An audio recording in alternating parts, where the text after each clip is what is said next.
I'm Janelle Holton. This is Gideon Holton. And this is Florence Holton. I'm Matthew Holton. So Gideon's issues actually started in utero. We were having a lot of issues with excess fluid. He was causing my kidneys to shut down. He was an emergency C-section because he was having heart issues, as well as I had passed out during labor. Immediately upon being born, he was having a lot of breathing issues. They had to resuscitate him. Then he had glucose issues, which led us to figuring out he was allergic to milk because they were having a supplement with formula. And he was just projectile vomiting all over. So after that, we got sent to GI for his stomach to get it checked out, and then allergy. That's when they just diagnosed him with FPIES because he not only was having issues with milk, but he was having issues with every single food that he tried. There'd be times where he wouldn't eat. He would be so lethargic as an infant that we would have to take him to the hospital. There would be times where we were really scared that he wasn't going to quite make it because he just wouldn't get up. He couldn't lift his head. Here in New York, they were having a lot of issues figuring out what was going on, so they were passing us from doctor to doctor. Finally, somebody said, hey, why don't you check out Children's Hospital of Philadelphia? And that's when the ball really started getting rolling. They were really thorough. They started checking him for food allergies on his back.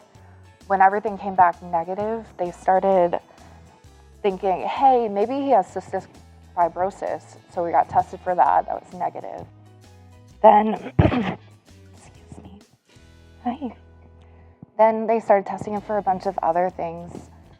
He was chronically getting these fevers that would just start and then go away. So they sent us to immunology, and that's when we found out he had hypogammaglobuline anemia, which is basically his immune system doesn't fight off infections as well. They were having us get boosters of his shots, and he wasn't keeping any titers to those. After that, we realized that he still wasn't growing because of his lack of energy, lack of food. So really, we have to thank CHOP for giving him his G-tube, because without that, we don't think he'd be here. After that, they just started sending us to all these different specialties to get checked out. We got sent to genetics, and they decided that he had a mitochondrial mutation, and we're still in the process of figuring out what that means for him. It could be part of why his energy is low, or why he wasn't able to walk as early as the other kids. Once they gave him that G-tube, he started to be a normal kid. He was playing. He was able to interact with his sister. The marathon dance is going to help us so much with our travel expenses because here in New York, they just kept saying, hey, that's too rare. We don't think it's that. It turns out they just didn't have the experience for it. So it's going to help us get back and forth to the Children's Hospital of Philadelphia and help pay our expenses because he is potentially going to need surgery for a biopsy in the future, as well as some other minor surgeries to help with his other diagnosis. So honestly, it's just going to take a lot of the financial burden off of us, as well as make sure that he's getting the treatment that he needs.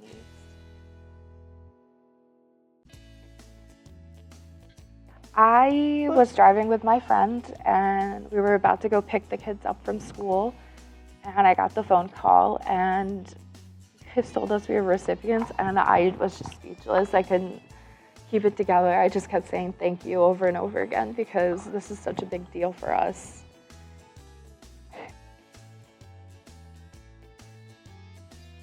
Yeah, I remember being a dancer and being in your shoes and thinking, well, hopefully we never have to have a recipient in our family.